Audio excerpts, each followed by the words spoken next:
I know there's probably quite a few things that you didn't like.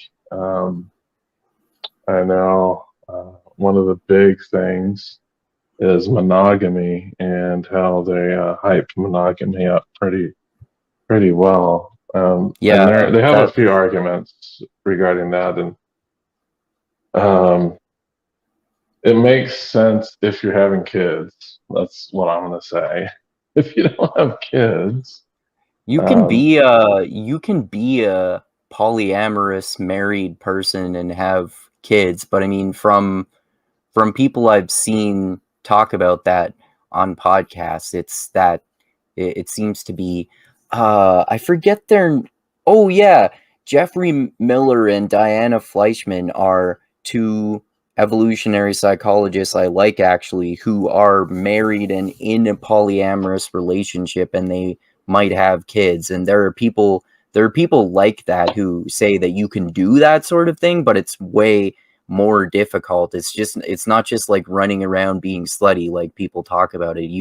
It's more it's more psychologically challenging and just challenging in general in terms of how you arrange all of these things. So it can be done, but it's probably way more difficult. yeah. So I think that's one thing to address. Like, I don't mind if polyamorous couples are doing their thing. I do. I don't know if there's enough because it's interesting.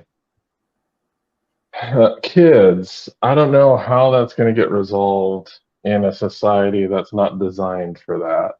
You know what I mean? Like our particular society is not designed for it. Then you would have to see how are the Mormons doing it, and are there any studies into that? So I don't know. And when I talk about Mormons, I'm talking about like the polygamous Mormons. Um, but I think they talked briefly about polygamous Mormons, and they saw that it wasn't like the relationship between the male and the harem is not an equal relationship. Um, and it seemed quite difficult to make something like that work well for everybody. Hmm. It sounds like the more variables you add, the more difficult it becomes.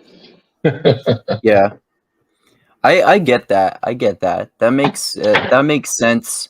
Like at least that it would be. It's probably way easier to have two people in a monogamous relationship in terms of children. But I guess it depends on how you look at the extended family too, because the one thing that's different about hunter-gatherer cultures is that there was a more extended family, and children would kind of be raised by many different adults in their surrounding community, and you could look at it that way in a polygamous or a polyamorous relationship or whatever the opposite of a polygamous relationship with one woman and several men, but that still seems like how you were talking about how our culture operates basically based on the idea of monogamy. That could be more difficult. So I get that. I just the part of it that don't like in particular is when they basically start talking about how essentially casual sex is inherently bad for everyone because it can be fun, but you'll regret it later on in life, particularly if you're a woman, because women, they do this evolutionary psychology thing generalizing about men and women, about how women are get more emotionally attached to men and men get less emotionally attached to women through sex. So therefore it's bad for women and it's bad for men and women because it teaches them to have more transactional relationships and to not look for love and that sort of thing. But these arguments to me are all just massive generalizations that don't really apply to men and women in general. I mean, at least in my experience and the experience of all other adults I know and their experiences with dating life, that really seems to vary on the in terms of the individual, in terms of whether you get emotionally attached, how you want to look at relationships. Maybe